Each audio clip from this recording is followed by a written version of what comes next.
What's up, guys? Welcome back. I believe this is the 40th episode of the Kingmaker Leadership Series, and I've got my good friend B Portillo here with us. And B, it looks like you got a guest too. What's her name?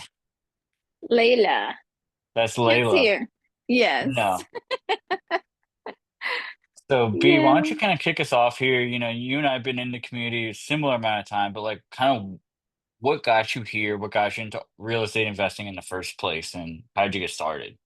Yeah. So when, oh man, let's see. It was, I'd say like January or February of 2022.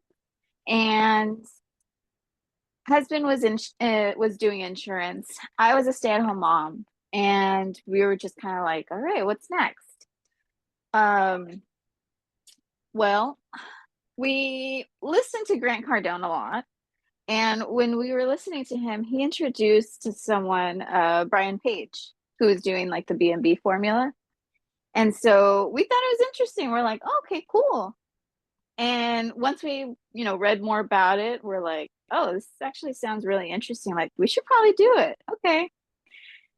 Well, we did it. We did it for 2 years.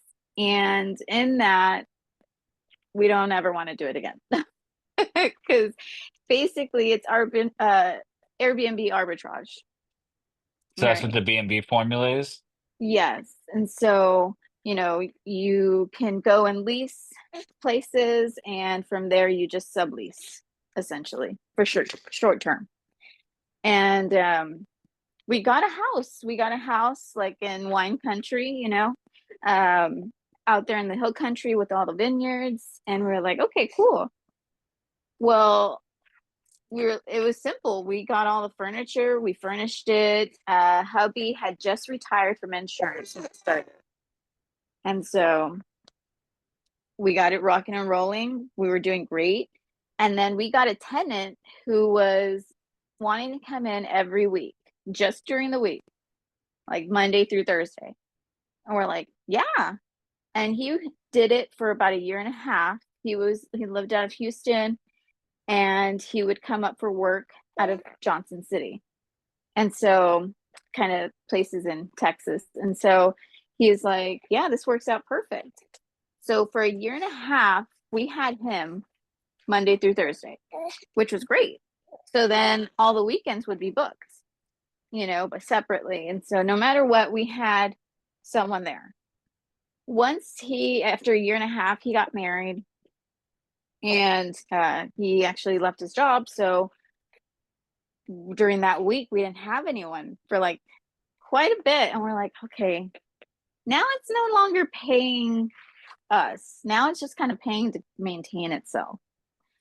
And we're like, well, I definitely don't want to keep it and then end up losing it, like money, because then we'd have to be paying a second mortgage essentially. And I'm like, I don't want it. So December of like 23, we were like, all right, let's cut it. Let's stop. It no longer serves us. And by then we had already joined SubTo. So we were perfectly okay by letting it go.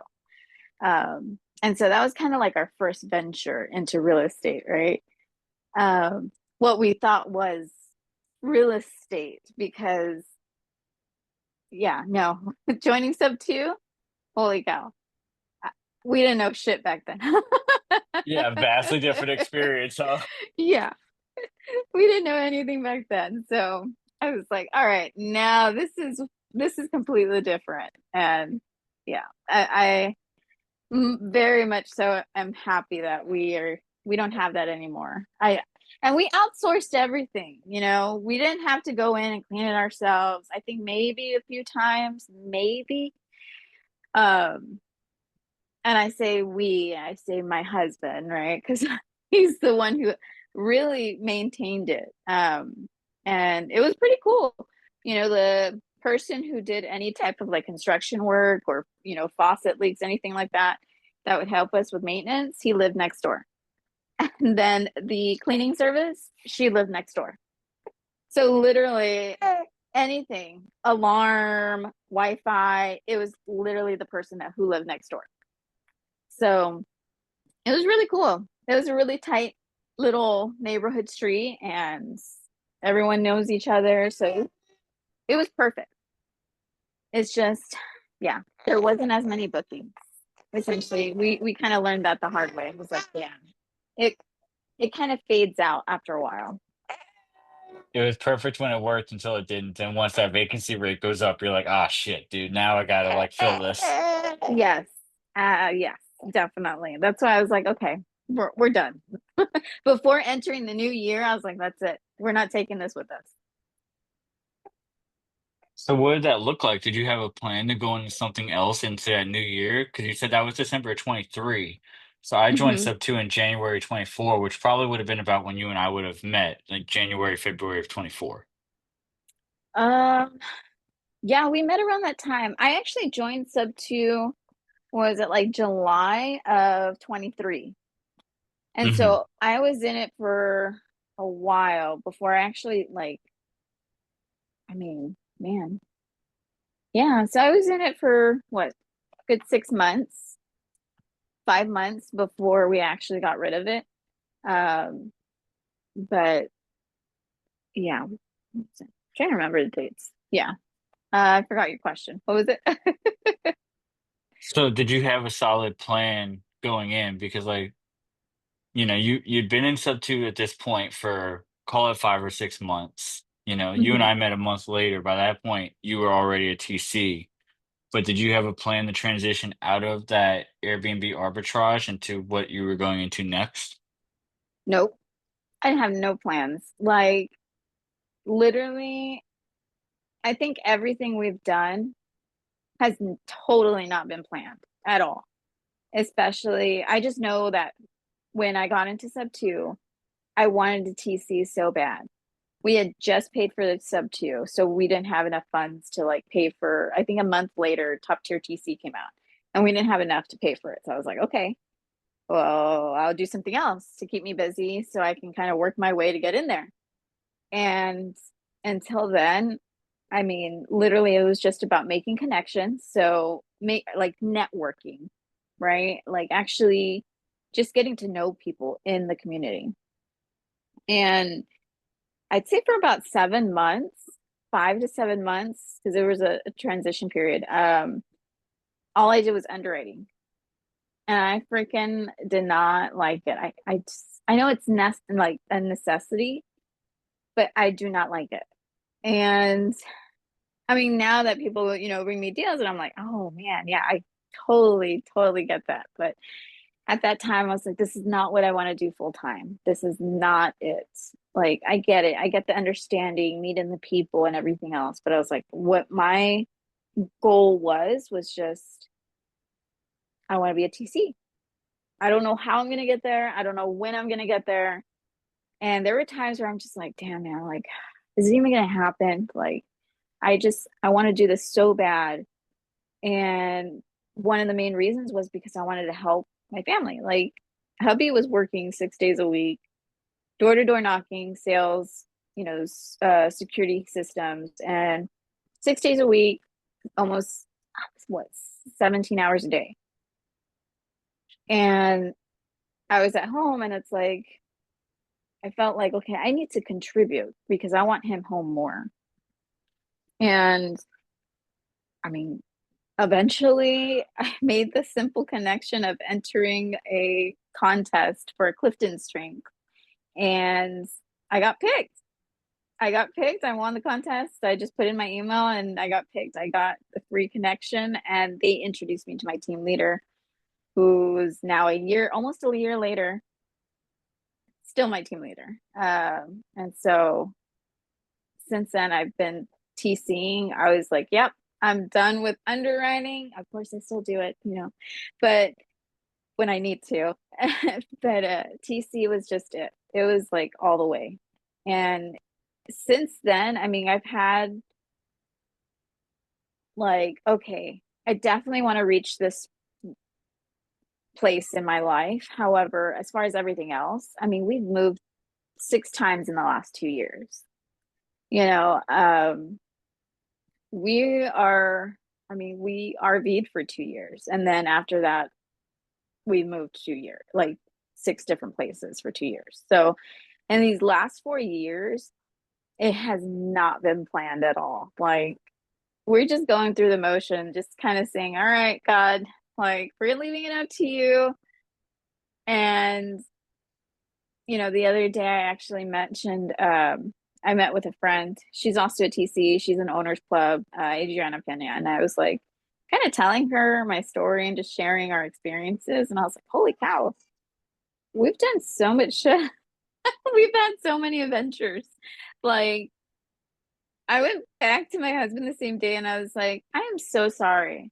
Like, I know I complained a lot and I was upset most of the time because I just wanted to be here and I didn't have this and I wanted this and like all these things. And I was just like, I just want to say thank you because without you having me, go through helping me really go through everything that we did, like I guess I wouldn't have learned to gain some grit, you know?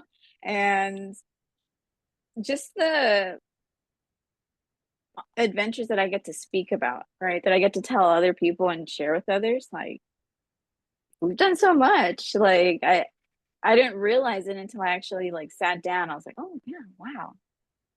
And so are there things that we want and that we definitely, would like now? Absolutely. But as far as like, okay, having a plan, oh man, yeah, no. We're just along for the ride. Like, okay. And there's certain things that I know I do need to do and have in place to kind of like scale, especially within my business, right? But I think for our family, it's just kind of like we're all together. We're just enjoying our time together for as long as possible. Just, I don't know. We feel kind of like right now the world's kind of crazy. So much shit's going on lately. We're like, we just want to be together, you know, Yeah. spend time and yeah. At the end of the day, that's what matters most, right? And so you said you did a contest, and is that how you got into to the TC program? Yeah, well, so it was someone was giving out a free Clifton strength test. And he was like, guys, go ahead and put, your email and I'll draw whoever, gets picked. And I'm like, okay, cool. And this was just in our SubTo group, some a go giver wanting to share some a free test. So, and those tests are like, $65. Mhm. So I was like, yeah, okay, sure. And my name was picked. We connected online and I was like just letting him know what I was doing. I was like, look, I'm underwriting right now. I want a TC. I just don't know who would take me under their wing right now and just kind of help me guide me in that realm because during that time it wasn't still like top tier TC was still new, right? And not all the TCs were certified. And so I was like, I want to learn because I see others who are still aren't certified yet and are learning and doing it. Like, how do I do that? And Mhm. so it was Jeff Hamilton who actually Jeff Hamilton Jr. who actually was the go giver. And I told Jeff, I was like, I just want to do this. This is something that I feel like I could be definitely a huge asset to anyone who wants this and needs this, right, for their investments. And Mhm. he was like, okay. And sure enough, he connected with me, with my team leader, Jennifer Cortez. And just then, they were just starting an internship program, her and Jay Holder. And I was Mhm. like, I'm in. Like, this is it. And I just told her up front, I was like, look, you know, we live in an Airbnb, like a little, like a loft, essentially, above a garage.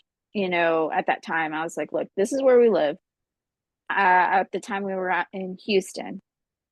I was like, we have one vehicle, we have 2 kids, another on the way, and hubby's gone at work working his ass off, and I feel like we're not getting somewhere where at least I felt, right, that Hmm. like we should be more somewhere more and have more, like, and because in the end I just want a home, right?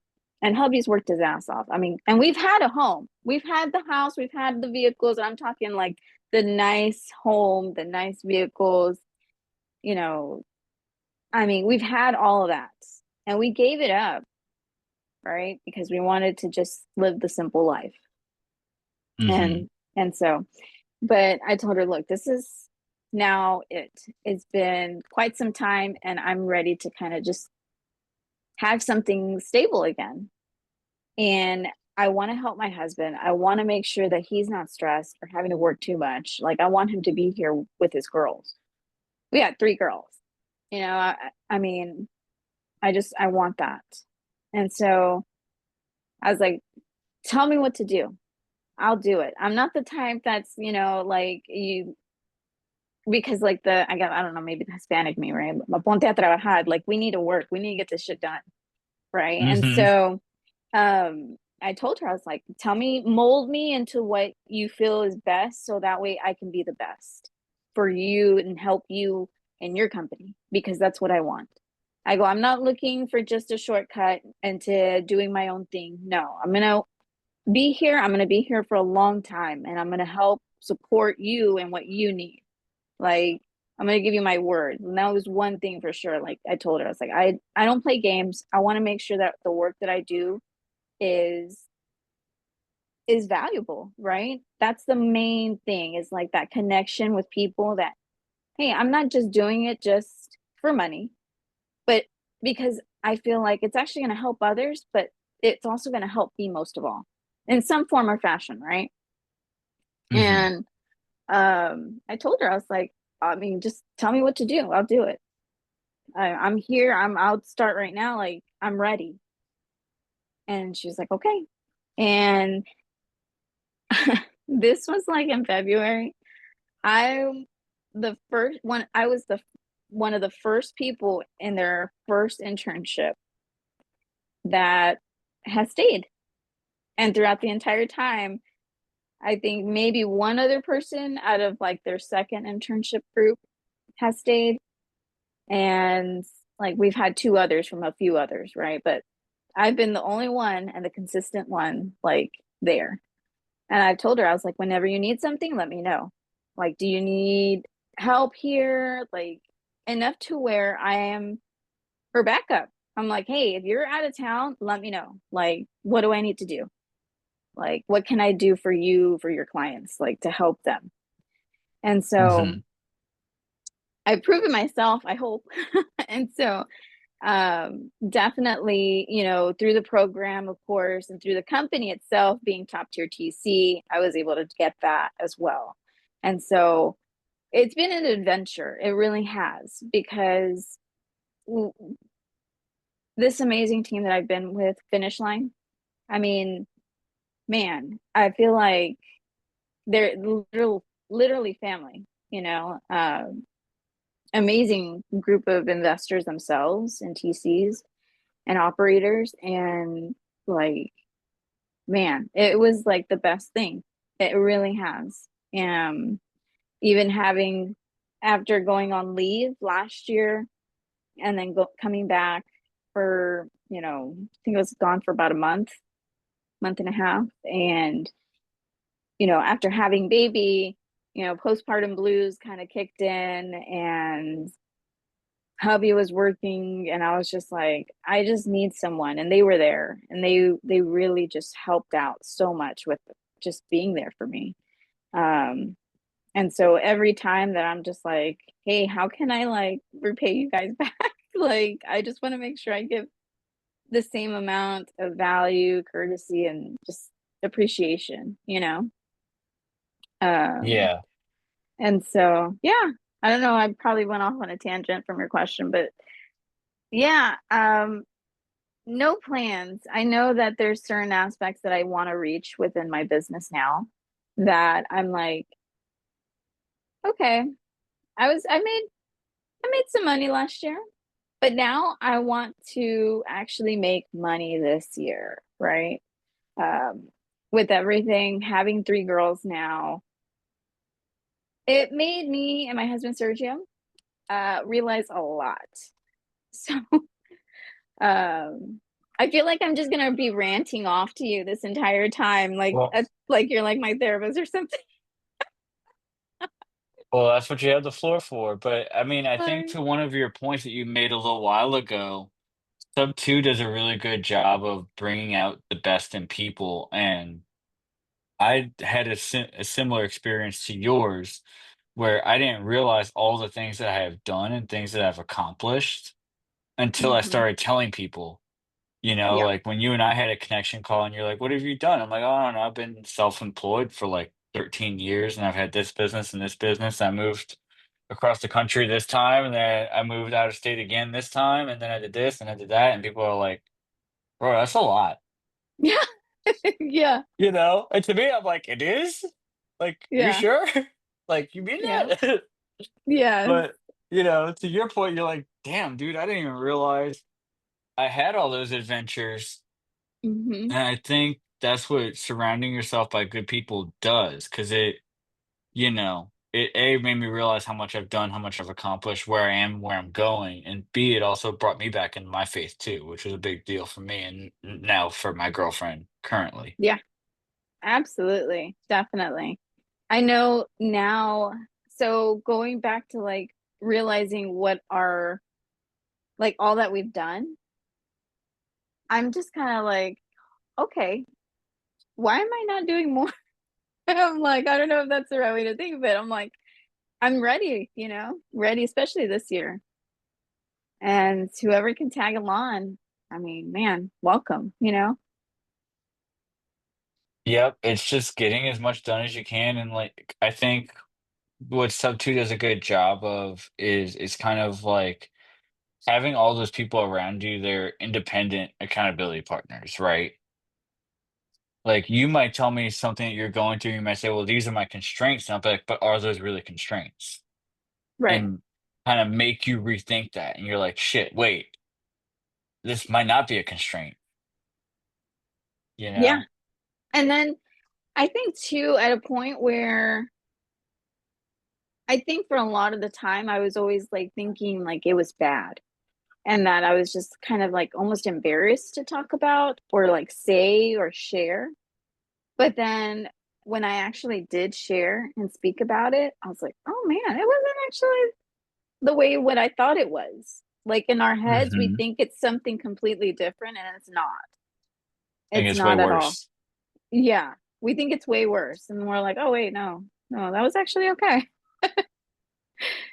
And we survived, right? And like, oh man, that actually wasn't that bad. So Yeah, well, definitely. and it's a perspective shift, and I think a big thing for me was it taught me to run my business a little bit better, my small business that I have outside of real estate. It taught me to network a little bit better. I mean, that's how this whole podcast started, was because of Emma. Emma Yeah. and I just wanted to do one Zoom. That was what it was gonna be, just to teach people how to network and what tools and things that they could use to make networking a little bit easier for themselves. Yeah. And now here we are, some, you know, almost a year later. It'll be a year on St. Patty's Day. Oh, that's awesome. You kept it going because I think also a lot of it started even with Project Forward. I don't know. Did you do Project Forward? Mm-mm, I No? wasn't in Oh, when they did Project Forward. yeah. A lot of it started with Project Forward too. And like people came in afterwards and were like killing it. I was like, oh man. But I mean, even aside from all that, you still came in and did this without any of that because that's huge. That really is. That's, man, wow. That's big. Ye- I'm not Yeah, gonna I I'm gonna, mean, I'm gonna I move my just came camera. in as I saw where there was a little bit of a gap in knowledge, especially in the business side of things. Because there's a lot of people in Sub 2 that came in and had like some mild success with the real estate side, but like had no success with managing the business side.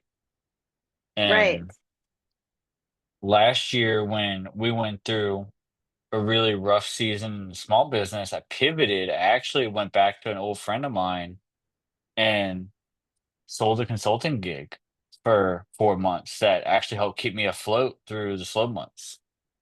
Wow. But I didn't know that was possible until I joined SubTo. Like, Yeah.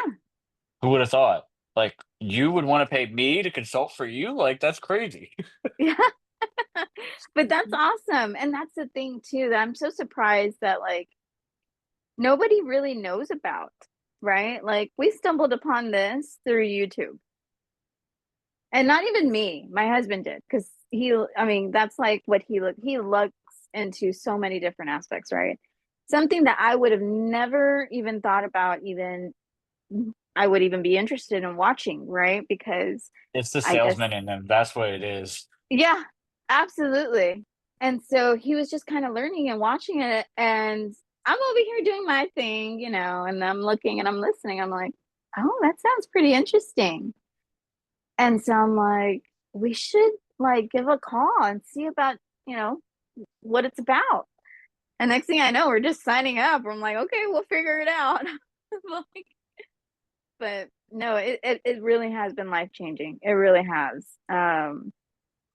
In fact, so like I said, even going into this year, I feel like every year we're going into something like, I mean, I'd like to say better. Um, Definitely a change for sure. Um, because he's no longer doing door to door sales. As far as like the security service, he does roofing now, at least part time, and then what I bring in helps supplement that. And when I had this little one, I was like, I can't have you gone. Like, I realized a lot about myself, and being in SubTo, I'm like, it's okay to be who I am and how I Mhm. am because you realize and think like, I mean, you grow up a certain way, right? And then when you grow up and you're older and you're thinking, oh man, that was not the right way. I need to be this way. And I know I'm speaking very vague, but No, but I think to give it a little bit more concreteness, for me, what it looks like is when you say something and then somebody else tells you like, "But why do you think that?" yeah, Like when somebody, especially with like idioms and stuff, right? Like you might have grown up, your parents were like, "Well, money doesn't grow on trees," right? right. So you're Mm-hmm. walking around, you tell somebody else that, and they're like, "Yeah, but B, why are you saying that? Like, you could just go out and do another TC file tomorrow, and you can make some more money." Exactly. And you're Yeah. like, "Wait, you're right. Shit." Yes, absolutely. And that's kind of the thing that Sergio and I were talking about because last year having her, I was like, all right, I need you home. I can't do it on my own here at home. Like, not like I'm just pretty bad at being like a stay-at-home mom. I'm pretty bad. And when I mean that, I mean like I just don't do it well, right? Mhm. Like it's not to say that I'm a bad mom or a bad wife. I don't do it well. Like, yeah, I suck at some things like cooking. No. I grew up completely different than my husband did. He had home cooked meal every day, breakfast, lunch, and dinner. He wouldn't even eat lunch at school because he would go home to a home cooked meal. Like he wouldn't even eat Mm. lunch, right? And like his parents are from Mexico, and they're the type where they just whip everything out of nothing. Like I never saw those ingredients inside the pantry or fridge. Okay. Somehow they made the most delicious, nutritious, like big, extravagant meal out of something. And I'm like, how the heck did that happen? Yeah, I where'd grew that up, come from? yeah, I did not grow up like that. I had a very rough life growing up. Um, I practically raised myself. Mom had me at a very young age, 14.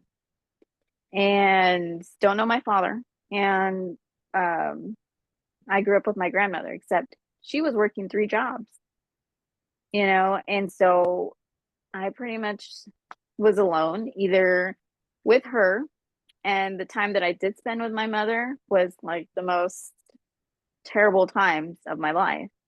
Um, and so I grew up on canned food, frozen food, and everything that was processed and packaged, pretty much. Like or if not, the meal was already just made before I got up, and it was just kind of waiting there for me, like either in the fridge or like on top of the stove.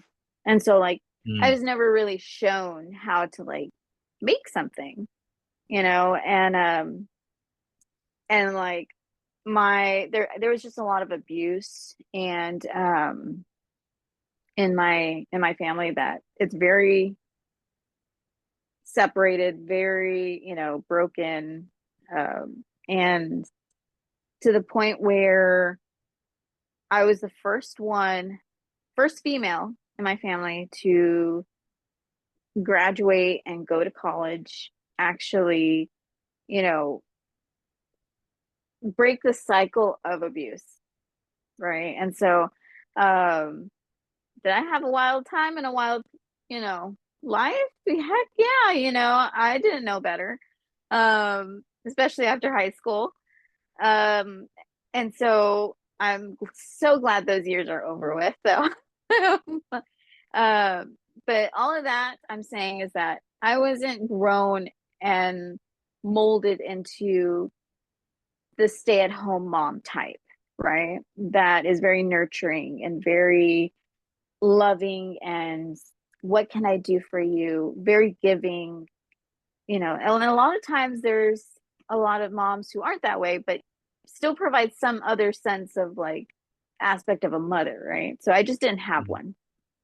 So being that, and then on top of that, a wife, right? My grandmother had three broken marriages. My mom had three broken marriages, like, and then none of them were around. So it's like, okay, well, as I got older, I started going to a church, and I actually have a son. So before my marriage, so I have a 13-year-old son. So he lives with who I call my spiritually adopted parents, like his godparents, essentially. So he lives with them, and they actually took me in when I was pregnant with him. And so I got pregnant when I was 20. And for me, I was like, oh my gosh, like that's so, so, so young. I was old enough to know better, but Mhm. just the way we're raised, right? I was gonna Um, say that's the story of most adolescents, right? Old enough to know better, but dumb enough to do it anyway. yes, yes. And so, I learned a lot being a single mom for 5 years. Um, and I had to work, I had to go to school, you know, and on top of that, my son had, um, ASD, so autism spectrum disorder, and like he's on the high functioning as spectrum. So, he can definitely carry a conversation. And so attending all his therapies and everything. So it was just kind of like so much happening, that from who I used to be and how I grew up was completely different than who I am now, and how my husband and I are raising our children, right? All Well, that that's to what I was just gonna say, say is that there's a huge disparity there between, yeah. like when you and I bonded over like kind of Andy and starting to live that really like detail oriented life that gives you the level of discipline and grit and fortitude, like going through 75 hard. I've completed it. I know you were looking into doing it. Mhm. So to go from that and like all the processed food and, you know, Oh yeah.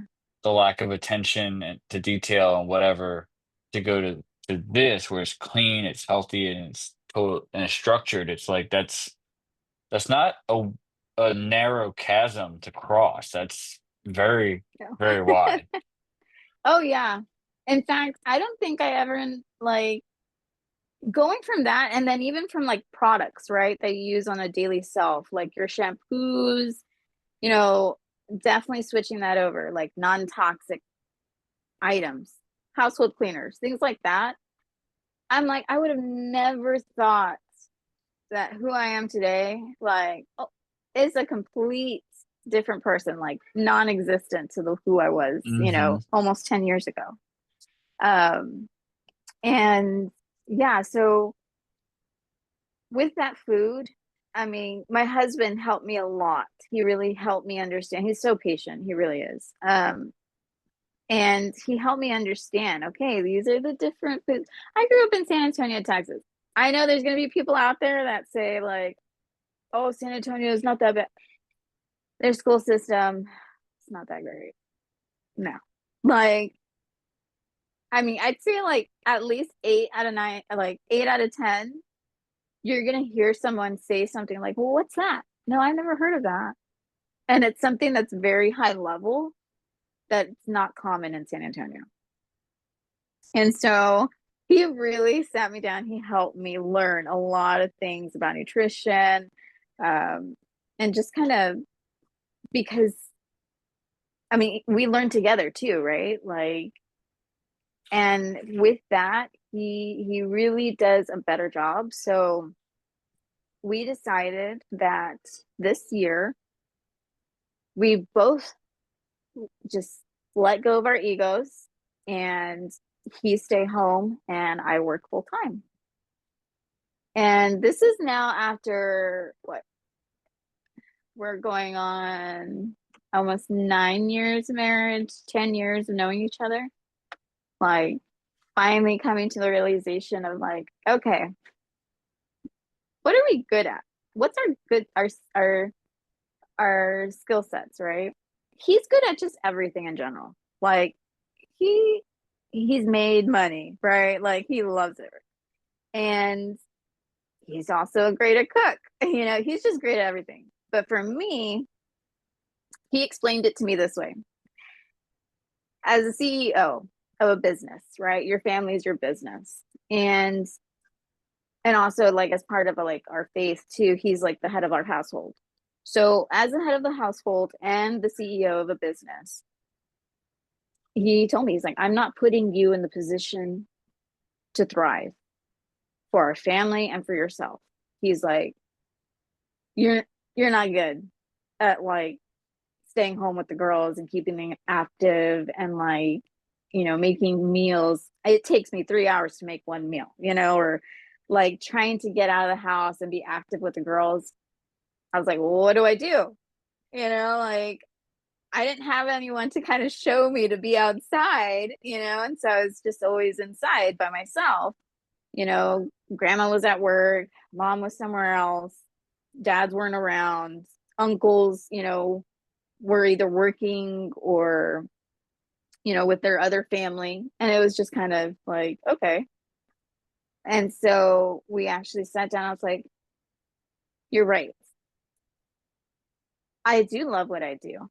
I really do. And not to say that I love it more than my family, but he was like, there's a multi-purpose tool, right? Multi-use tool. Like, and then you have a one specific tool that can do that one thing and only that one thing. But when it does it, it takes care of it every single time. And he's the multi-purpose tool. He could do all things. And for me, I'm just that one that can do that specific thing really, really well. And I'm okay with that. And so he's just like, it took me some time. I'm not gonna lie. I really had to like swallow it and like not beat around the bush, like, because I was. Um, and he's like, I'll stay with the girls and you make it, make it happen. Do what you were great at. And I'm like, okay. And I was a bit nervous. But we finally decided this is what we're doing. And he still does some stuff here and there, part time. And so he's, like I said, he's that multi-purpose tool. So he's able to do that and take care of the girls and do all this stuff. But for me, I'm able to focus more on TCing for sure. And yeah, I mean, it's been great. We got through the first month. So it's been amazing. We're all together too. So that's also what's important for us, right? Is that we're Yeah. together. And and yeah, like I mean, yeah, you probably had so much questions. I'm kind of like just vomiting it out right now. No, But but one of the points that you made in the beginning of that I didn't want to get lost is it is the small habits that you do consistently that take you from being, where you were to where you are, you know? yeah. Oh Like when we yeah. were talking about Andy and living that kind of lifestyle and being that better oriented person, like Yes. what kind of little habits did you do and change that took you from, where you were to where you are? The little habits was definitely knowing that when it comes to surrounding yourself with, people who want better for you, and then Mhm. also not having to rely on others to be the ones to do it for you, right? That's a huge thing. It's like everyone can't just pick up everything for you. You have to be the one to pick yourself up sometimes and just get yourself through it in life. And um one of the things was, oh, I definitely need to start, you know, listening to motivational videos and start, uh, some type of like meditation, prayer that can help keep me calm, when I'm stressed out. Um, and oh man, I mean, I think birthing two babies naturally too, you really have to self reflect and prepare yourself mentally. And with that, that kind of helped me gauge like, okay, if I can do this with this, I need to be able to do this with something else in my life, with work, with Yep. my marriage, you know. Um, and it's one thing I've learned recently too is that I need to learn how to look at it from a different perspective and not my own. That's a huge, huge, huge thing that I feel like Mhm. for myself, particularly, and maybe most, I don't know, like, but definitely for myself, is that I need to view it from how does this other person view it rather than just only seeing it from my perspective. And that's the only one that matters. And that's all I care about. So, like, having to switch that because I noticed with that kind of attitude, yeah, it doesn't get you anywhere. It One of the doesn't. things I like that you said though too is like when you surround yourself by good people, because what I've noticed is the good people will suggest the new habits. And I Yes, think that's what absolutely. part of what makes Sub 2 so special is like, let's say you're living a totally unstructured life and you join something like Sub 2, right? And somebody might tell you, like, well, B, did you ever think about using a calendar? Like you could get Yeah, on like Calendly or whatever, or in my case, I use Motion. And you can organize like all of your tasks, your to-do list, and you can organize your meetings and your appointments. And you're like, huh, I wouldn't have thought of that. And it might take you 4 weeks to get used to that. It might take right. you 8 weeks, whatever it is. Doesn't matter. But it takes you some time. You get used to that. And you're like, okay, what's the next good habit? Hmm. For me, it was like, I'm going to start reading 10 pages a day again. Because I fell off of that after doing 75 hard. And then it was dopamine detox. Like anything bad habit wise that could produce dopamine, screen time, weed, alcohol, whatever, drop it. Yeah, And that takes several weeks to get off of. yeah, Um, make your bed every day, like just like you said, the little things. Because as you do them and you build consistency, they're just building blocks that build upon each other until before you know it, you get somewhere that you don't even recognize. yeah. Oh yeah, definitely. I think that's huge too. Yeah. When you put it, pinpoint it too that way, like time blocking was a huge one that I had to get a hold of because homeschooling and with a toddler at the time when I first joined SubTo was like a must because at that time I was still like cooking too, right? what I Mhm. did cook. I learned a few things, I learned some skills in the kitchen thanks to my husband. And time blocking was like, all right, this is definitely the time that I need to wake up, especially if I want to have like some me time, right? Mhm. And some time to just kind of decompress, or even just have some time just between me and hubby to kind of just have some our indoor movie date night kind of night, like I have to time block it. It means that, hey, I need to go outside and take the girls for a walk, like time block it. So that was a huge thing, and even more now because we've got a third one. So, Yep. you know, the more kids, the more responsibility, the more things that we got to take care of. And yeah. Time blocking, I think, was huge. I think prayer time for me was huge. Hmm. Taking 30 minutes a day. I do it with my best friend, so I have somebody that keeps me accountable. Um, Being outside, just getting some level of like sunlight and exercise Yeah. was huge, and just keeping your space like generally speaking clean and clutter free. Like you'd be amazed at how much all that stuff just opens up your mind, changes your perspective, changes your mindset, Yeah. improves your mood. Oh, yeah. And I think that's one thing that for sure we're minimalist. So, like, the less things, I mean, we've moved 6 times in the last 2 years. The less amount of stuff that we have to carry or move around, the better, you know. Mhm. Um, like, I mean, as it is, I feel like we have a lot of stuff right now, but like, I'd say 85% of it is not even ours. It's the B&B. So, you know, yeah, things like that, habits for sure. Gosh. And it's just kind of keeping yourself accountable. But most importantly, too, when you put yourself in that state of like, okay, I'm doing this, you find other people, right, who are there to help support. And I feel Mhm. like when you put yourself in that state, they're also having some accountability on you, right? Like keeping you accountable. And I feel like I can't let them down. Like I have to do this. And that's just kind of how I am too with other people. Like I need to be able to do this for them because I said I would. And it's just making sure I keep my word, and that's yeah. Right, because they care for you, they love you dearly as a friend, like, you want to show them that you're doing well. Yes, I absolutely. think I think that's the big thing is, like, everyone in Sub 2 just cares so much, Yes. and like I said, for me, that was a big shift. Like, I went from especially once I did that dopamine detox, I Hmm. noticed my baseline of anxiety went from, like, here to, like, there.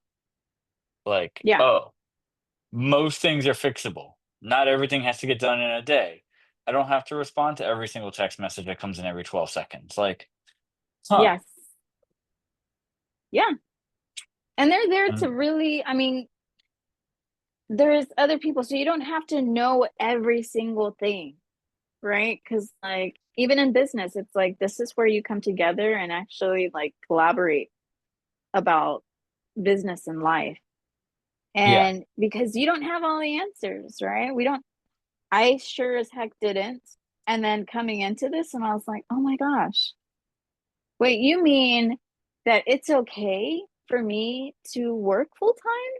Like, and me and my husband switch roles. Like, he's full time stay at home dad. Like, it's okay to do that. Like, because when we're growing up, there's certain aspects, and don't get me wrong, like as far as traditional goes, like we definitely hold traditional values very close to Mhm.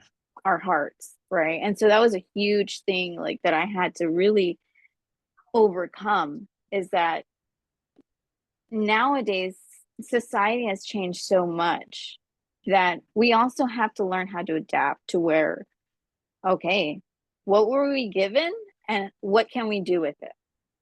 Because at the same time, like, I mean, we can try to fill a role that, you know, whether it's God and society say, but at the same time, it's like, man, I'm doing my best.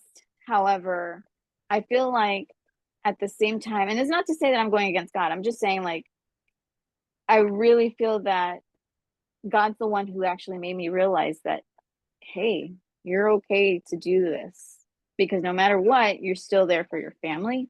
You're still there for me. You keep me in your life still. Like, I mean, that's kind of like what I'm getting at.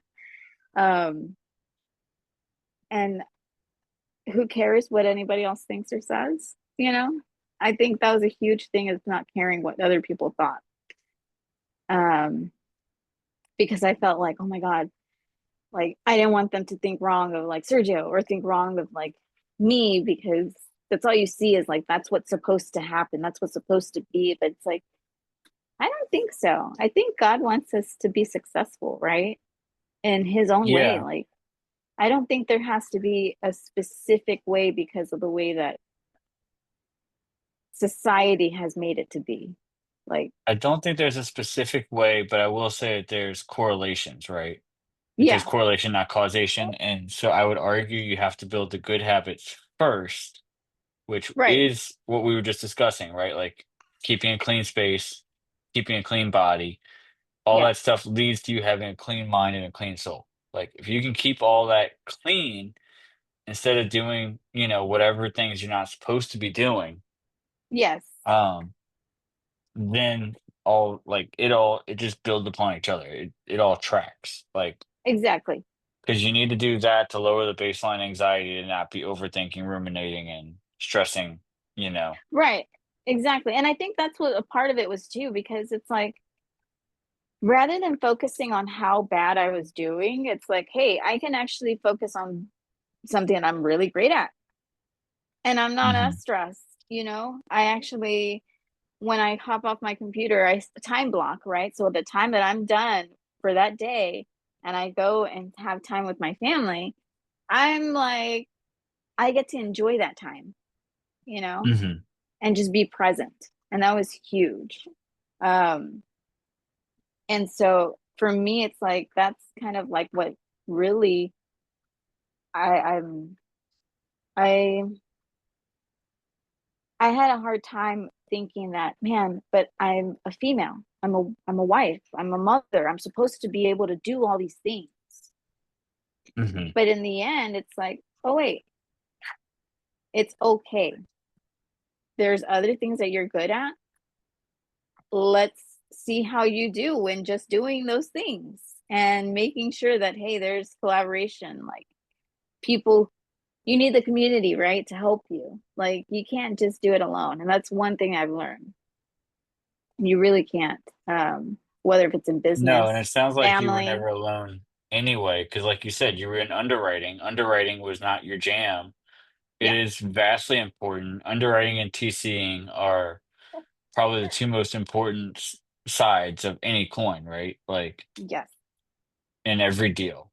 And they're both very attention detail, very detail oriented, very much like, you can't mess this up because both either could kill your deal Right. or Yeah. or land you in hot water, frankly. Yeah. So like underwriting, it's like that will tell you if you have a good deal or not. And then the TCU is basically the one who kind of helps take it from the moment it's signed all the way until you sign for closing. And it's like Mhm. anything can pop up, but like your TC is there to kind of help you catch the fall, right? And when something pops up, your TC can let you know, hey, these are kind of like your options, you know, which route you Mhm. want to go, right? Based on risk tolerance for the investor. And the investor is like, okay, I'd rather go this route. It's like, okay. And Yeah. we'll see how it goes. And we just kind of have to be prepared for what happens. But I mean, that's the fun of it.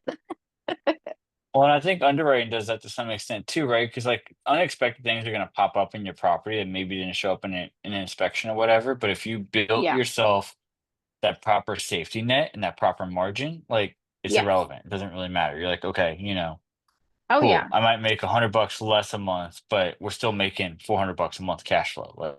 Like, Yes. cool. Yeah. So how do you bring all that kind of back into real estate investing? Are you guys doing anything on your own, you and your husband now, since you're not arbitraging anymore? So now that I'm fully TCing like full time and he works on some stuff. So he's doing like aerial shoots for real estate agents.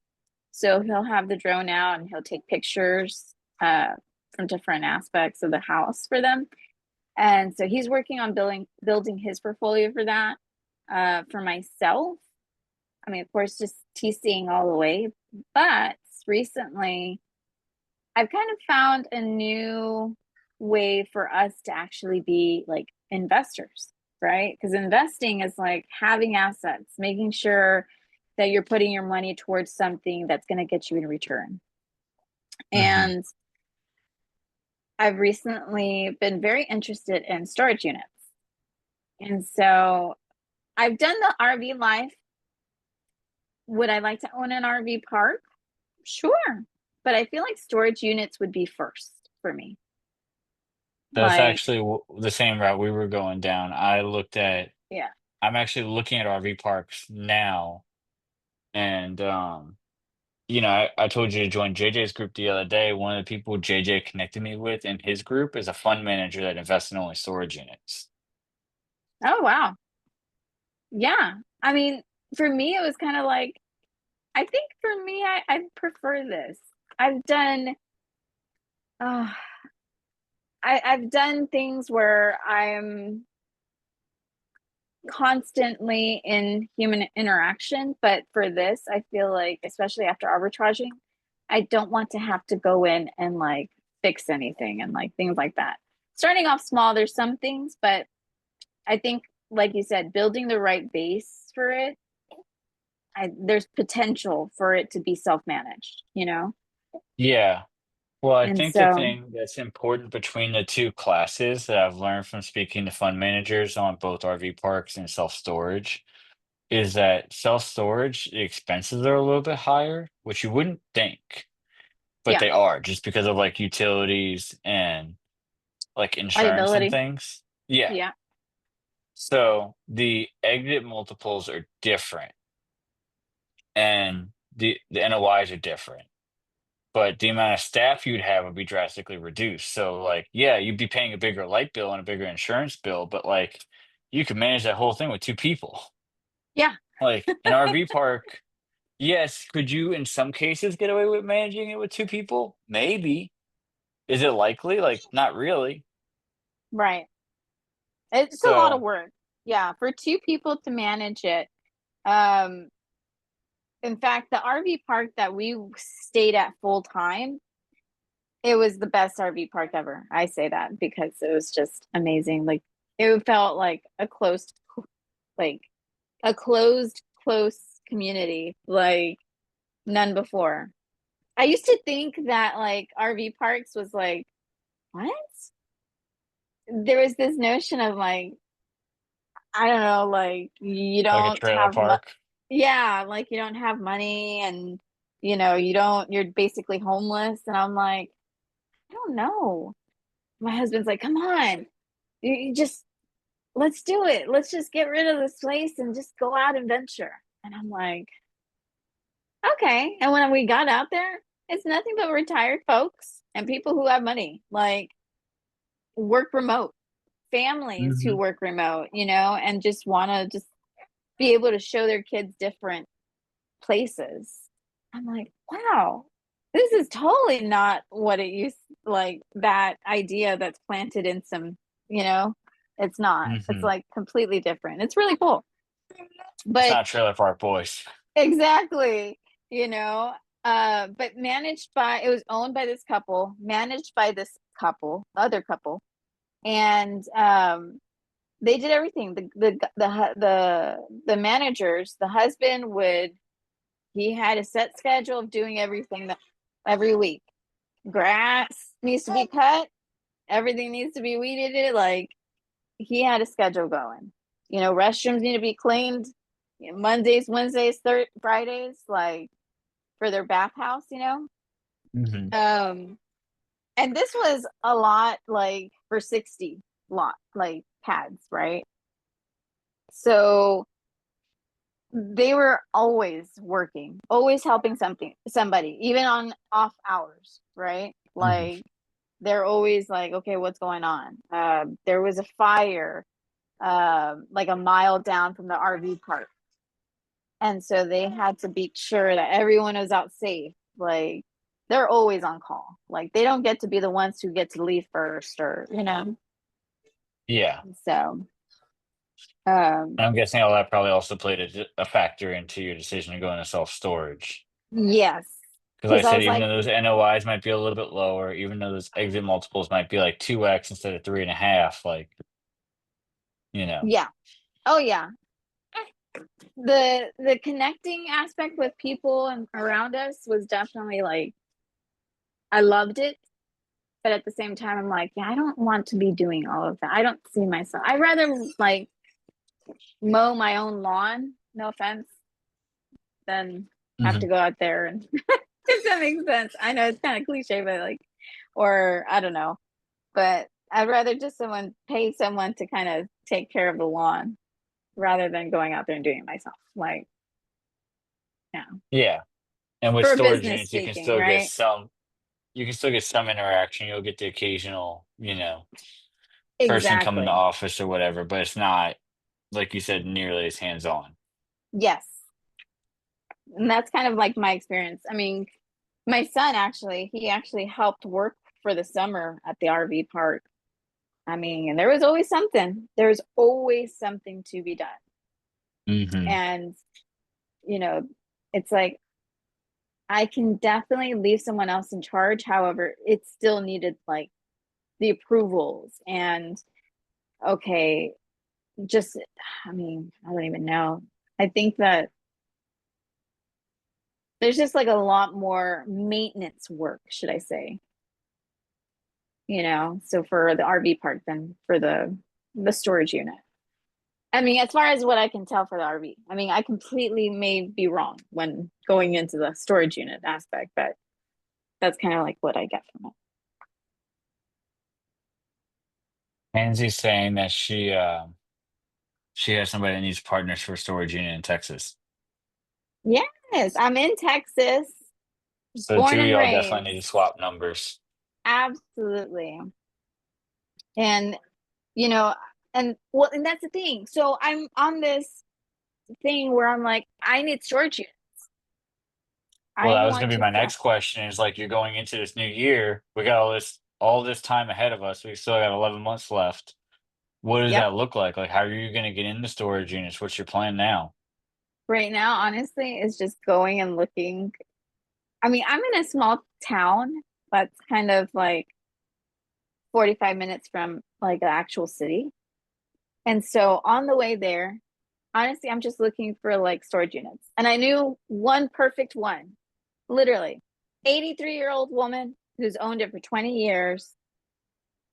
Their phone number on their business card doesn't even have the area code for it because like they've had it so long. It was back when the town was so small that you didn't need the area code to dial the number. You dial the number and it'll just take you to that one place and that's it.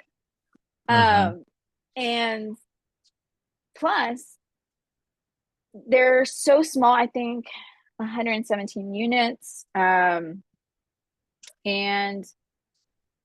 she was like the really sweetest person. I met her and she's not looking to sell. However, for me, that's huge. I want to definitely just go and connect with more owners and eventually see who wants to sell. You know, they don't even have a website. They, I mean, so much value add to the Yeah. property, really. I mean, so much, right? The appreciation too. I mean, so much. Um, and they are the type where, hey, if they don't, she does all the maintenance herself. She's so hands-on. She's 83 3 years old. Doesn't look like it, by the way. She's very fit. And she's out there cleaning out the unit, sweeping, spraying, and I'm like, oh my goodness. And yeah, her husband told her she needed to get into something and she loves it. And so that's the one thing. It's like, okay, I'm now learning about the whole direct to agent, direct to seller aspect because you're getting to know like what the bunnies are. Hmm. And I'm like, oh man, okay. Um, I'm actually like learning how to build rapport. And I feel like that's another thing that I'm learning this year. It's like about myself. Like, how do I talk to people? Right. And You so know how just to like, talk to people. well, I mean, as far as like build rapport about something that I want, like a business, like how do I ask them, hey, can you sell your business to me? you know, I feel like, I don't know. I I mean, think Sergio, you need to shift that a little bit though. You're asking like, how do I ask if you'd want to sell your business? It's not that do you want to sell? It's like, would you ever consider selling? exactly. So he helped me out And that's for because, off market. But if you go direct to agent, or in this case, since it's commercial, be direct to broker, hmm um, you're not asking them if they would sell because they are selling. right. That's true. I That hadn't was thought my about that. experience. Did I ever tell you about the RV park that we looked at? No. Okay, so a few months ago, my two partners and I decided that was what we were gonna do. We were gonna go into RV parks. And the first one we wanted to keep probably within an hour or 2 hours of our backyard. So primarily Louisiana, maybe like Southwest Mississippi. And um one of my partners wanted to he's like, I want to go off market, I want to pull this list, I want to stack the list, I want to um I want to like go find all the off market for sale by owners, whatever. And I was like, that's cool. But for right now, let's find what we can find on market. So I found us six on market deals that all looked good on the outside. We underwrote them all. Basically none but one passed the underwriting check. So the one that passed the underwriting check was in Galliano, Louisiana, which is about an hour south of me. And the same partner, him and I, we hopped in my truck. We took a little road trip. We drove down there, and because I said all it passed all the underwriting based hmm upon the condition of the park that was presented in the pictures. And it's very, very important, put an asterisk there. Because Yeah. when we got there, I'm gonna give you one wild guess. It didn't It look was anything like the not. fucking pictures. No, not even a little bit. And Yeah. same thing, like we were all excited about this deal in our minds. We were like married to this deal. They accepted our verbal offer instantaneously, which should have been a red flag. We hit them with like 25% off what they had it listed for. And it had been Oh, on the wow. market for like 13 months, Yeah. something crazy. And they were using an appraisal for that was like 18 months old. So we were like, this is not whatever. But we go and we walk it, and same thing, like really old, like older couple, probably not in their 80s, but probably in their late 60s, maybe early 70s. The whole the whole sob story, you know. We're just honest business owners. We're just trying to do the best. We're good Christian folk. We try to give everybody a second chance and whatever, whatever. And we got some long-term tenants, we got some short-term tenants, but you know, well, guess what? They're the type that don't have to pay them right away. We understand, kind of. I didn't Is that really. the Mm, it wasn't so much that. It was like they tried to almost set it up as like why the deferred maintenance was the way it was. mm, Because okay. when we got there, we looked at it and we're like, almost none of this is similar to what the OM said. Yeah. So you got a single bath, um, two single baths with a toilet and a shower, but they had a bathhouse. The office had all the outlets hanging out of the wall. the electrical box in dead smack dab in the middle of the park was completely out of code. Like I'm not an electrician, I know that. When did Um, they take those photos? Or like when was those photos up? Probably Was three it years even ago this? before the last hurricane. Oh man. Uh-huh. See, that's what nobody thinks about is all those photos are Ah, probably 3 or 4 years old. They needed landscaping. It had broke down cars that needed to be towed off. It had tenants that needed to be evicted because she said something about these were like her second chance kind of long-term tenants in the back. And my buddy looked at me, he's like, no, those are her crackheads. Like yeah. some lady was starting a fire just on the ground, like right in her Oh my backyard, God. like right next to the fishing pond. Wow. It had septic. We have no idea if septic was like good or not good. They said it could Oh support up to yeah. 121 pads, but we're like, he's like, yeah, the septic all just dumps right into the canal because the parish allows us to do that. And I was like, mm. It needs to be treated like all that stuff. Yeah, like, do they really allow you to dump it into the drainage canal, or are you just dumping it into the drainage canal from the septic ponds? Like, they're the two totally different things, whether it's allowed or, Yeah. Oh you man. know? So, It's like that movie, the Lupin's Christmas one, where he has the mhm. RV and he's just emptying out the tank inside the sewer, and I'm like, oh my God. Oh man. Yep, that's pretty much what it felt like. And they wanted us to buy, they had 3 lots that were all side by side, and each lot was 23 acres, like a mile long, but like a Oh few hundred wow. feet wide. Yeah. Yeah. And one lot had the RV park, one lot had two commercial like metal buildings that they put up like warehouses kind of Yeah. like light industrial, and then the third lot had the house with a mother-in-law behind it. Mm, But man. e- everything that they gave us, they were like, yeah, these FEMA contracts pay really well, they pay above asking rent. Well, guess what, when we did the underwriting, we looked at it, it's like, oh, those FEMA contracts are going to end any month now. Oh wow. Yeah. um So that's definitely the aspect that comes into play when it comes to underwriting. It's like that definitely jumps out and changes the game. Yeah.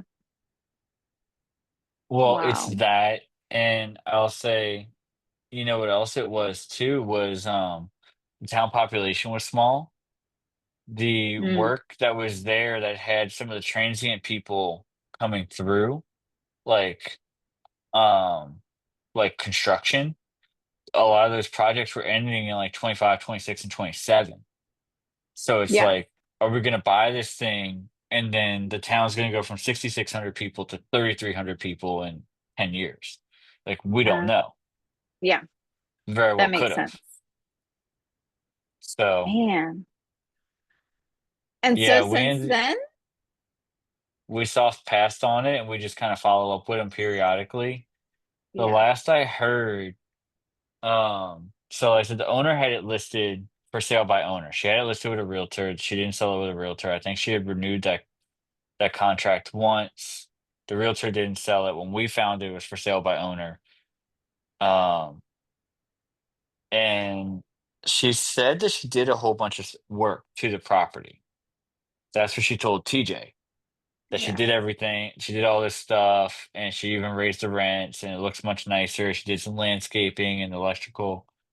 And the first thing TJ said, "Well, cool. Where's the receipts?" Nothing. Crickets. Mm, yep. And So then you can nobody say all was this. surprised. Oh my goodness. Like you can say all this, but I gotta see your financials if you're saying what it is, like, you know. They Oh gave us a man. spreadsheet with the rent that everybody pays. So sort of like I guess as close to T12 as we were gonna get.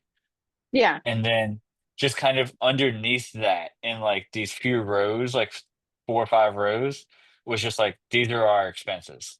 And that was pretty much we got like 2 years worth of that. That was about all we Oh got, wow. Yeah. which is pretty typical in the mom and pop space, like RV parks and. Probably Yeah. self-storage too, to be honest. Yeah. Oh yeah.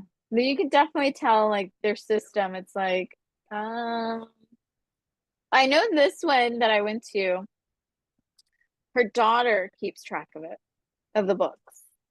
Mhm. And so, you know, had to do a little bit of a, of course, like you said, build rapport and investigating. Um, just we connected on so many levels that I was like, oh, and it kind of brought up the conversation of like, oh, okay, so you already have someone, your succession, in place, um, and yeah, like her daughter takes care of the book, so it's really up to the kids if they want to sell or not, with if anything happens to her. So I'm just trying to just stay in touch, and just go visit her on her birthday next month with her favorite cake. And so, and just be that person, not just for her business, but just to build that relationship because she probably has so much more knowledge, you know what I mean, about what goes on that like I can definitely use and learn from. And so that's very valuable for me. One of the things I would probably recommend to you is there's a book called Super Communicators that Charles Duhigg wrote, and it's on my Super list of books to read right now. okay. I'm I watched gonna him write talk that about down. it on Lewis Howe's podcast because one of the things that he mentioned is like just kind of how we build rapport just by communicating with people. And that's why I was arguing with you. I was like, no, like I think you know how to build rapport to get what you want because more often than not, what you want is the connection, right? Yes. Like you and I got on the phone and you were like, you knew how to build rapport then. And it's not because you wanted anything from me specifically. Like you weren't looking for that deal, but you wanted the connection, you wanted the friendship, you wanted the whatever, Right. the intangible. Yes. Yeah. And another way to put it, I guess it's how to word it, right? It's how to word what it is that you're trying to say. And because it can come out a completely different way, which you didn't mean to, or which I didn't mean to. And so learning how to communicate and learn different ways of speaking is another thing. Like is huge, like that I'm learning too. Uh, I know when I speak and I'm like, "Hey, I'm B," and your people are like, "V, V, what is that?" I'm like, "No, B, like honeybee." And Sergio helped me with that. He's like, "Tell him like honeybee." I'm like, "Oh, okay." So it gives them something to reference, so that you're not having to struggle and say, "Oh, like B, like a boy." EE, or like having to Mhm. do so much work. And then from there, I kind of get like, oh, never mind. I don't even want to talk anymore. But just kind of keep that conversation going and just finding ways in order to speak and talk to them and Yeah, but say the that's just words. Yeah. reps. Yeah, that's Like true. flow comes with reps. Like public speaking isn't something that comes naturally to anybody the first time, but the Hmm. thousandth time, it looks like it came naturally to them. Yeah, that's You true. know what I Yes. mean? It's Yeah. the same thing with sales. It's like that was because I did door to door just like Sergio did. Like Mhm. that was the most high anxiety, high stress job I ever did. And I wasn't selling alarm systems. I was selling like food products. It was even like it was much lower ticket. So if I made a sale, I made like 150 bucks. Like cool. But Yeah. knocking, 30 doors to get a sale was not a lot of fun. Yeah. We'll just say that right now. Yeah. But No, you got, man, I give you props. Anyone who does door to door and like, wow, good kudos, well, man. okay, so side note, I say this to people all the time because I laugh when people in sub 2 tell me about how hard their real estate business is. I'm like, y'all just don't even understand. Like, I came up through Mm-mm. small business, and like small business is totally different than real estate business. They are like to you, your version of rejection and inside of SubTo is somebody telling you like, yeah, this deal won't work for me, but keep sending me deals. I'd love to see what you got. Yeah. My my version of rejection was get the fuck out of my face before I call the cops. Right. Oh yeah. Definitely. You Yep. know, like they're vastly different. And Yes. um, but for me, it's just communicating is just thinking on your feet. And it's just being okay with whatever the outcome is because the truth always provides the best outcome, is what I Yes. found.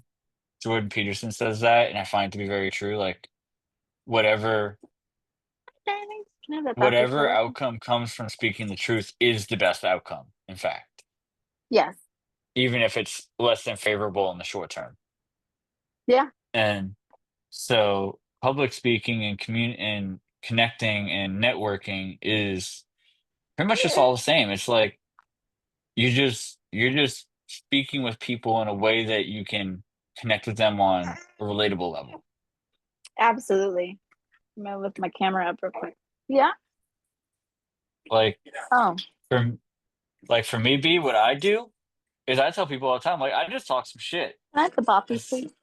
Oh. and sometimes people laugh and they find me funny. Yeah. I don't know, you know, Yeah. but that's all I do is I just talk some shit, man. Like, That's the only you way to know, do it sometimes. Yeah.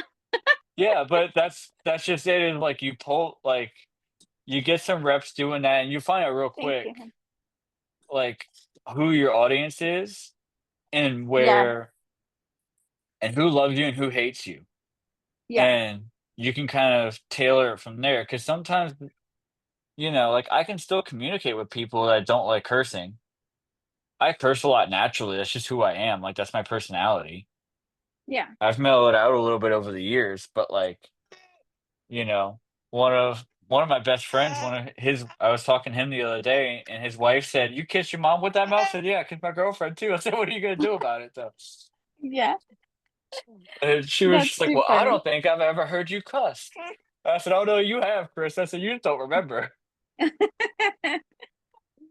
You know? I yeah. Oh man. I think that's one thing too. It's like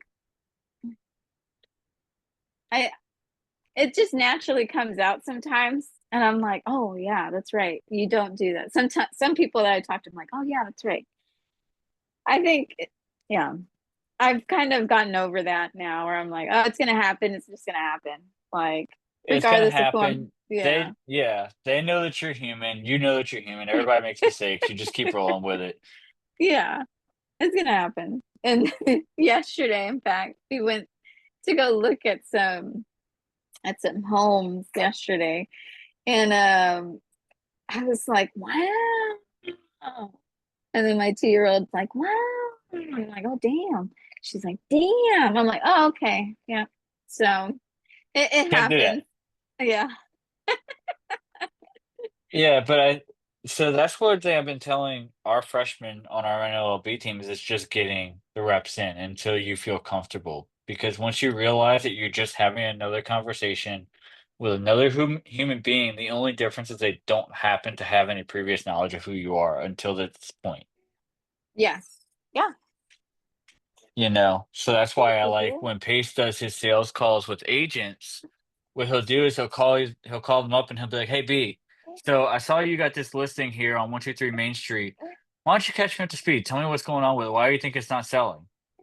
And you know, for whatever reason, sometimes that just gets agents to open up and they're like, "Oh man, you know, the sellers like they're going through a divorce. This happened, that happened. Like the market's just Yeah. bad. Their numbers are unrealistic. I told them that they don't listen.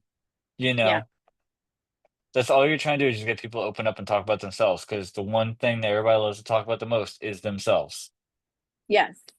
Well, that too, but then also like one thing I thought about that finally clicked, it was like, oh, it's like talking to an old friend that you hadn't seen in so long that you're just Right. trying to catch up with and like see, oh, well, what's going on? What happened to this person? What made you do this? And what brought you over here? And so that's kind of one thing that really made it click. It's like, oh, I have long distance friends who I've kept in contact for almost 10 years. And when we do catch up, it's like, how do I talk to them? Right. And then reflecting that back to whoever it is that I'm talking to about their business. Well, I think it's that way with everything, though. It's that way Yeah. with hosting a podcast. I Yes. get that every single time. Somebody's like, Yeah. I don't know if we're going to be able to fill the 2 hours. It's like, Yeah. first of all, you don't have to. We can always cut it early if need be. Like, that's not a big deal. Like, I don't even want you to Yeah. think about the time. However, I try to ask genuine questions in such a way as if I'm trying to get to know you for the first time, and that usually allows people to open up and tell me what in this case what the bunnies are, but just really what their story is. Yeah. Oh yeah. Um, and that's a huge thing for me because I mean, out of like the 2 to 3 friends that I have that I like girlfriends, I mean, I have Mhm. like friends, like especially within SubTo community, that I can definitely anytime call and reach out to. But Mhm. like as far as like you know, a girl has her close girlfriends and such. I'm like, Mhm. okay, my other, and they're not even moms, but I'm just like, how do I talk to them? Because you're right, it does with everything, right? And I'm like, oh, so that's how you make friends. Because at times when I think that, I'm like, I don't have any. I'm like, oh, I actually do. just I just need to remember how to talk to people. Uh-huh. Like when you told me you needed to make 30 connections in a month, and I was like, dude, you could do that in a week. I know. I'm like, okay, who do I need to talk to in order to talk to everybody else? So yeah, Basically me, JJ, and probably some of the people in the growth co. yeah, absolutely, and So if that's you what I'm talk to doing. like Jesse and Carlin and them in the growth co, they'll introduce you to everybody. Okay, I'm like, I've done a couple podcasts now, and one of them was actually with Nathan Chapman, and I remember him Mm. doing like over 300 connections and 300, like meeting 300 people over like with I think it was like 90 days, right? Yeah, he did it in 90 days. I did it in my time in sub two. Yeah. So I probably did 300 in like somewhere between 6 and 12 months. Wow, that's amazing. I don't even know if I've made that many. I mean, I probably have, I just haven't kept track. And I think that's another thing that I need to do is keep track. It sounds like you need to go back to the episode I did with Emma, which was the very, very first one. Because she Yes. literally laid out all of her systems where she's like, this is how I follow up with people. This is how I reconnect. This is what I do. Mm-hmm. Okay. And she was like, I'm what's your system? And I was like, honestly, I just listen to my gut. And when somebody's like top of mind for whatever reason, I just like, I don't let that voice fade. I just text them or I call them or I do whatever, yeah. you know? Yeah, Because same even here. if they can't answer, even if they can't reply, I want them to know that I'm thinking about them. Yes. Like I Well, tried to like call Emma the other day. She was hosting a meeting. She was like, "Hey, I can't talk right now." I was like, "All right, that's cool. Just call me back when you can." I think you mentioned your grandfather was in the hospital last year, right? Mhm. And so that's when I was like, hey, I need to text him, just let him know, like, hey, we're praying for you, buddy. Like, we're here. Because that's like anytime there's someone like going through a difficult time that we've actually that I've connected with, I'm like, I gotta reach out to them. I just feel like Yep. I just need to let them know that I'm still there. And Yeah. so you're right. Yeah, exactly like that.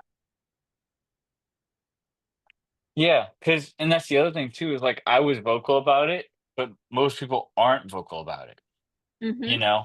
There's been other difficult situations I've faced since then that nobody knew about. So, Mm-hmm. I find that just reaching out to people and just being like, "Hey, B, just thinking about you.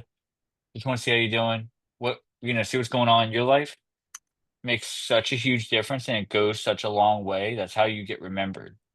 Yeah. Oh yeah, Like, some definitely.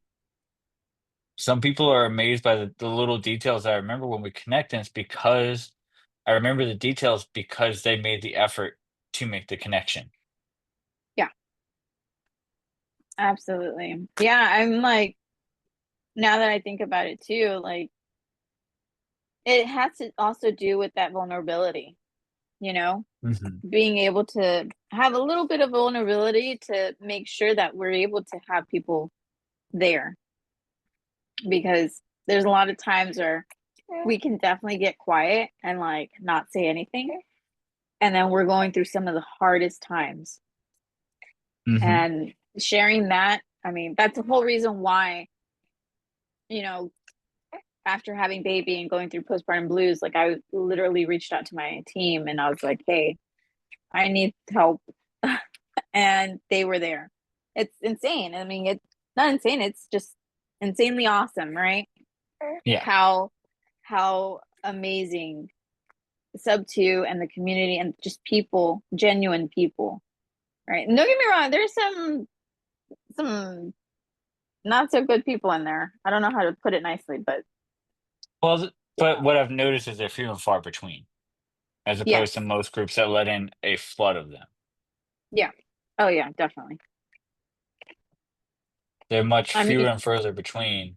Like you might come across that bad apple every 1 in 100 or 1 in 200, as opposed to 40 of them, right. Yep. especially It, in a community of like 15,000 people. and you'll get to know who they are really quick. Yep, because I And the have people, people message me all the time, like, "Did you do a deal with this person?" And I'm like, "Nope," and I won't either. And they're like, "Okay, cool, that's what I thought." yeah.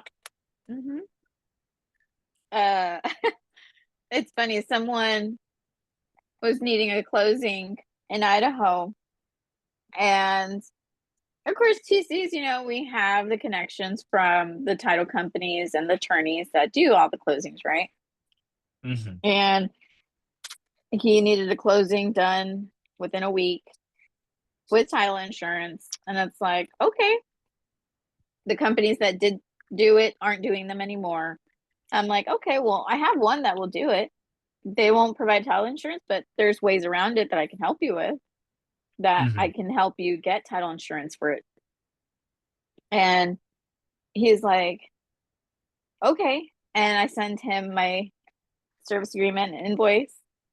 And he's like, oh, well, I'm just going to pay you just this because I think this is fair, right? And I'm like, no, these are like the upfront fees, like to be your TC. Like, and he was like, okay, but I just want to, what if it doesn't go through? I'm like, that's the whole cost of doing business, is like, my job is to make Hmm. sure that it gets through. But if it doesn't, it's because it's something that something happened on your end that you just don't want it to happen. Like, there's going to Hmm. be other plays. There's just not always a guarantee, right? And he's like, well, I think the upfront fee was like 1,300, right? And he was just kind of like, well, I'm just gonna pay you 500. I was like, this is the upfront fee, and the remaining fee is due at closing. So you're not even having to pay all of it up front. And Hmm. and it just depends, right? What kind of deal they have, if it's what type of loan they have, how fast, if it's making it priority over other files that we have. Um, Hmm. and so just kind of making him aware. But then he goes around, asks other people in the group, and reaches out to one of my teammates who's like, he tells her, yeah, I connected this other TC, Bree, he called me, and she wants to charge this. I'll give you $300 if you just give me a title company that can do this. You don't even have to TC for it. In other words, I don't want your business. I just want you to give me a title company so I can go do it myself. And I'll pay you Hmm. $300. And I was like, Hmm. she was like, she's on my team and her name is B. She's on my team. And like, we're able to do this. This is a connection that she's built. So I'm not going to just give you the title company's name. Like, that's the thing. It's like those relationships and stuff. And so people don't value that. And then they go around and say, oh, well, I'm just going to pay you the bare minimum and not even the bare minimum. I'm just going to pay you what I think is right to me and not even essential for what it is that you're doing. And yeah, I was like, oh my gosh. And this person's in SubTo. And, Hmm. so it's definitely those kind of people in the community. Is just having to weed them out, really. Like, no better. Okay. Definitely not doing business like with them. And so, Yeah.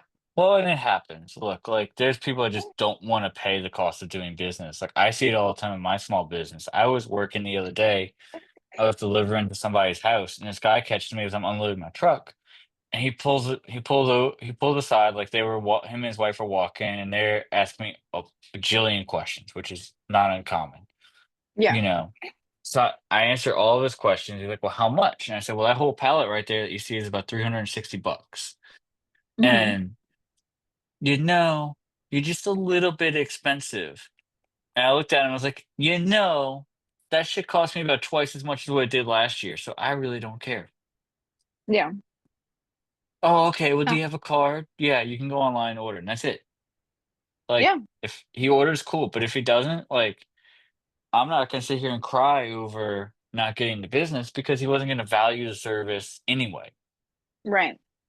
And then you can tell a lot too. It's like, okay, who values their own business? Like, especially to make sure that if you're like, say, like for my case, right, for an investor, if they're not going to want to pay the fee to have not just me, but also a team, right, to help back them up, they're not where they need to be in their business. They're Hmm. not where they want to be and need to be able to be scalable. They're not there yet, then plain Yep. and simple. Like, and for other clients and customers, it's just kind of like, okay, you're not at that mindset yet where you prefer and would rather have better quality than something else. You're just not there. And it's like having the higher quality, higher, mind, like thinking of trying to get it, mindset of clients, right? Yep. So, yeah. They're a bitch and a half to find, I can tell you that. Yeah. Yeah, fair. Like, as you raise your prices, you weed out a lot of the bad ones naturally, Yes. but some of the bad ones will still come in and they'll still ask for services or they'll just Yeah. waste your time on the phone window shopping or whatever. I've gotten that both in real estate and in my small business. And it's just one of those things. It's like, man, it doesn't matter. Like Yeah. the price is the price. You're gonna pay what it is, whatever it takes, because what I think really changed my mindset on it was in the small business, we were charging so little, and then we went in 21, we had to like double everything because the writing was on the wall, inflation was coming, shortages were Yep. coming, everything was there. And I remember thinking to myself, these guys were like pressuring me to like get the delivery done on time. And I was like, I don't think you just realize how much dangerous things I went through, right? Like I had to go drive several hours. It took me 10 hours of work to get this prepared to the point of Yeah. delivery so you could receive it. But I had to work through flash floods. Like I had to drive through a severe Wow. thunderstorm to get here. Like, believe me, this one delivery is not going to make me rich. You Yeah. know, I might profit like a couple $100, but like I'm not getting rich off of it. And Yeah. you're not even valuing the risk I took or the exposure I took to my own life. So why would you value the service, you know? Yeah. Definitely. Oh my goodness. Man. Yeah, it And is then what you it get the is. ones, yeah. And then you get the ones that are just awesome throughout the entire thing. Where Yep. I had a client too come to me and was like, "Hey, I have funds that I want to put into something. These people have a deal. Can you help me out?" And I'm like, "Yeah." I'm like figuring out the deal for him, and I'm kind of like, "Hey, have you done the underwriting for this?" And he was like, not really. And I was like, I highly recommend doing the underwriting for it. And not to mention, there's just a lot of people in this deal. There's a lot of hands in this pot, a lot. And I think that goes to show. And then I was like, and it's also in an area where you would never see me on because yeah, I mean, don't get me wrong, I lived in Oak Rife and I lived on a not so good neighborhood, but Hmm. you'd never catch me on this side of town though. Yep. and I do that for people all the time. They call me up like, "Hey, yeah, what about this deal in New Orleans?" And I'm like, What's the street?" And they give me the street, and I'm like, "Yeah, no. no, no. There's Class D neighborhoods, and then there's that neighborhood. That's like a Class F. That's what we call a shooting gallery. Like, no, no, sir, no, ma'am, we're not doing that. Not today." Yep. Yeah, so I told him, and sure enough, I was like, this is also in a city that I grew up in. I know the Yep. areas really well. Um, Let me contact someone I know that does business there. And sure enough, Hmm. he was like, no, that's a red flag. There's not even yellow flags right now. I Yep. was like, yep. And then, but they pay for that service, right? Up front, knowing that they're not going to probably go through with this deal, but still do it because they know the value of it. Right. And that's huge. Those are Right. Would you rather lose that $1,300 or would you rather lose 100 grand? exactly. And there's times where, I've helped some clients from overpaying like 60 grand, 40 grand. And Hmm. on some of the HUDs, because a lot of times title kind of just confuse what they're looking at. Like you may Mm. see like the last number on the bottom, but then they may actually duplicate it twice. And it's like, okay, this doesn't go here. You actually put it here and it needs to be there. Um, and yeah, so they're charging actually a private money lender twice for Mm. 60K.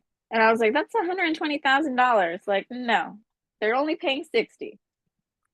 And, so that's kind of the things that we help with them. Like, and that's what they pay for. So rather than paying another 60 grand, they're paying that front cost. Yep. So it's definitely the mindset though. And that's one thing I appreciate too going into the business that I have as a TC. It's like I get to meet those kind of people. Definitely more than the other kind. So B, we're gonna start winding this down. We're getting towards the end of our time block here, but I've only got three questions. The Yeah. first one's the easiest, which is where can people connect with you? How can they find you? If they want to hire a TC, how do they get in touch? Yeah. So Instagram is always like my number one, because it has automatically the links to book a call with me, and just let me know what type of deal they have. So Instagram at the B Portillo.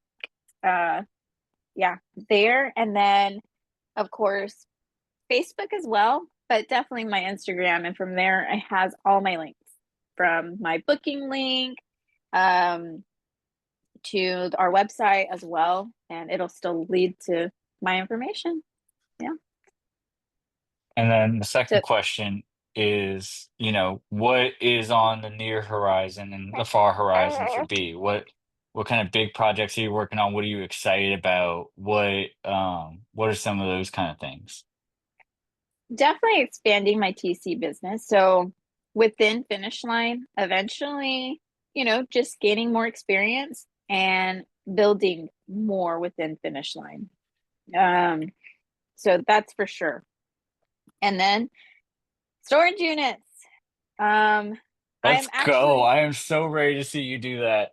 I'm actually reading AJ Osborne's book from can't see it.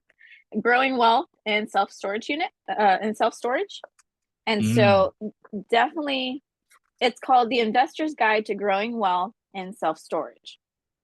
And getting to know the market for that, right? In any type of scenario. Um, and I'm like, oh, okay. What are the things to look for when I'm looking for a storage unit? Um, not just it not having a website, because I mean, you could see one that doesn't have a website, but then it's like not a good deal, right? Hmm. But just actually getting to know the clientele that goes there too. It's like, oh, what kind of people are going to be going to that kind of business? Um, and so, yeah, that's for sure. So growing my TC business within Finish Line, and my goal, I like to say my outcome, right? My outcome. I'm going to be working my butt off. I already am. It's to have two storage units, like two storage unit facilities by the end of Hmm. this year. Hell yeah. So that's what I'm looking for. Like, because I would much rather go through this entire year working my ass off and making sure, like, hey, even if we're barely making it financially, like, two is what we're going to have, because I know that's what eventually what's going to help carry us later, like making it work, you know? So, Yep. yeah. And then the third and final question, I've asked this to everybody, I haven't gotten the same answer yet, which is that you're sitting across the table from a brand new investor. What is the advice that you would give them that you wish you had?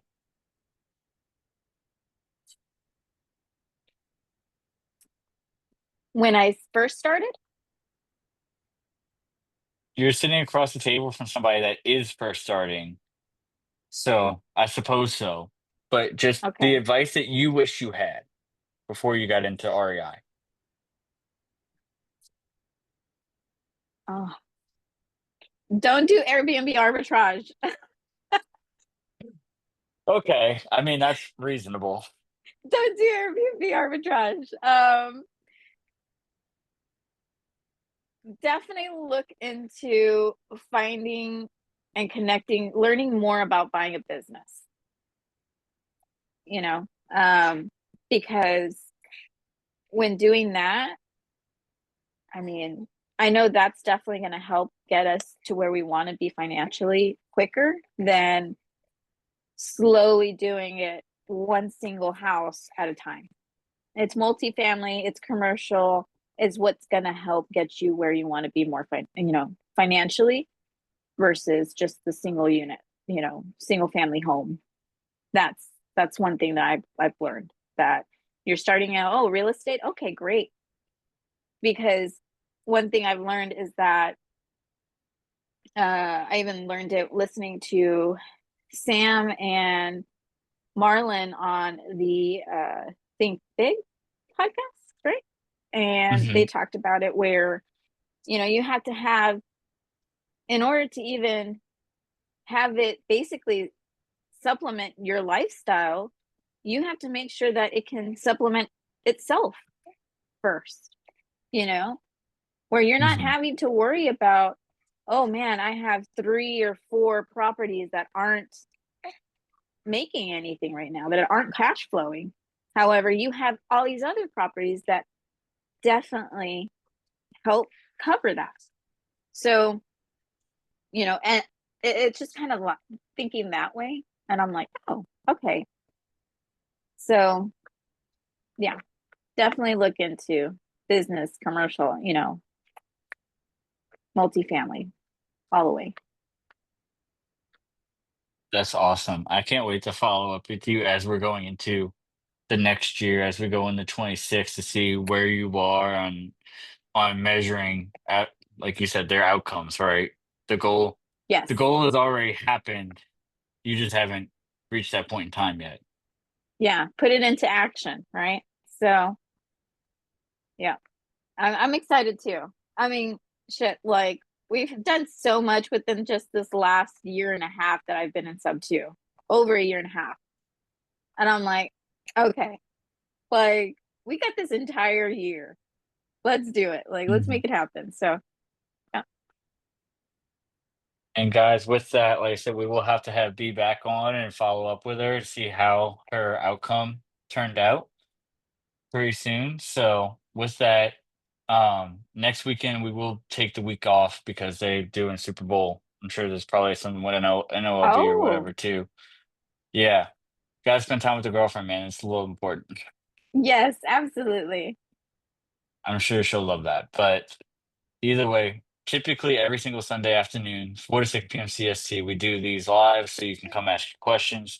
The only thing that I ask is that if you get value out of it, if we made you think, if we made you laugh, if we made you smile, if we brought you value of any kind, that you come back and you tell a friend. So until then, we will see you guys probably in about 2 weeks. Yay!